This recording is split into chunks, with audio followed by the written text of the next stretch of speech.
7 अगस्त को राहुल गांधी ने press conference में कहा कि इलेक्शन कमीशन बीजेपी के साथ मिलकर देश भर में वोट्स की चोरी कर रहा है। उन्होंने कहा कि एक बड़े सिस्टमैटिक तरीके से वोटर लिस्ट में फेक वोटर्स ऐड किए जाते हैं और ये सारे वोट्स बीजेपी को जाते हैं। विधानसभा और लोकसभा के बीच में जादू से नए वोटर आते हैं और जहां भी इन नए वोटर्स ने वोट किया वहां वोट बीजेपी को गया। 5 तरीके इन्होंने बताए जिससे ये किया जा रहा है। पहला, डुप्लीकेट वोटर्स, यानी एक ही वोटर के अलग अलग जगह 2, 3, 4 वोट्स कर देना। दूसरा, फेक और नॉन एग्जिस्टेंट एड्रेस पर रजिस्टर्ड वोटर्स। तीसरा, एक ही एड्रेस पर रहने वाले ढेर सारे वोटर्स, जैसे कि एक एग्जाम्पल देखने को मिला जहां एक घर के एक ही कमरे में 70 से 80 वोटर्स रजिस्टर्ड थे। चौथा, ऐसे वोटर्स जिनका प्रॉपर फोटो ही नहीं है। और पांचवा, ऐसे वोटर्स जो 70, 80, 90 साल के हैं लेकिन जिनको फर्स्ट टाइम वोटर के तौर पर रजिस्टर किया जा रहा है। राहुल गांधी ने इस सब को लेकर ढेर सारा एविडेंस प्रेजेंट किया, जैसे कि बैंगलोर सेंट्रल की महादेवापुरा असेंबली सीट पर यहां 1,250 फेक वोटर्स देखे गए। इन्होंने यह तक कहा कि इलेक्शन कमीशन अगर इलेक्ट्रॉनिक वोटर लिस्ट दे दे तो यह साबित कर देंगे कि नरेंद्र मोदी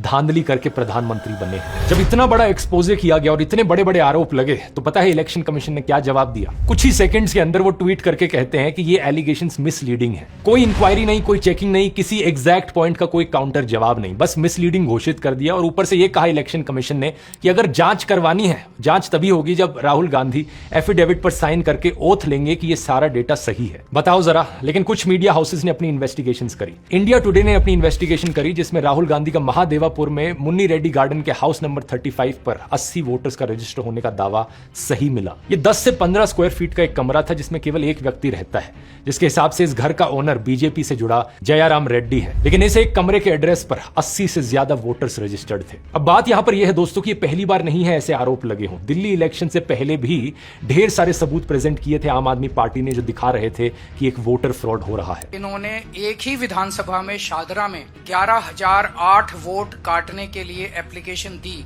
उस वोटर फ्रॉड को भी कई सारे मीडिया चैनल्स ने कवर किया था। ग्राउंड पर गए, लोगों से बात करी और वो चीज सच मिली। इस चीज को मैंने बड़े डिटेल में कवर किया था। यहां रिलेटेड वीडियो के लिंक पर क्लिक करके आप उस वीडियो को देख सकते हैं। सवाल लेकिन इलेक्शन कमीशन से पूछा जाना चाहिए, आखिर कितना सबूत चाहिए तुम्हें जिसके बाद तुम मानो कि यहां पर कुछ गलत हो रहा है। फ्री एंड फेयर इलेक्शन कराना इलेक्शन कमीशन की जिम्मेदारी है, तो सवाल उठने पर इलेक्शन कमीशन एक्शन क्यों नहीं ले रहा? बहुत सारे सबूत दोस्तों जो राहुल गांधी ने बताया, आप उन्हें खुद जाकर वेरीफाई कर सकते हैं। इलेक्शन कमीशन की खुद की वेबसाइट पर ये नंबर्स डालकर चेक कर सकते हैं। ये बात बार बार सही साबित हो रही है। और अगर सुप्रीम कोर्ट और इलेक्शन कमीशन यहां पर एक्शन नहीं लेंगे तो यहां हमारा देश एक डेमोक्रेसी है भी या नहीं?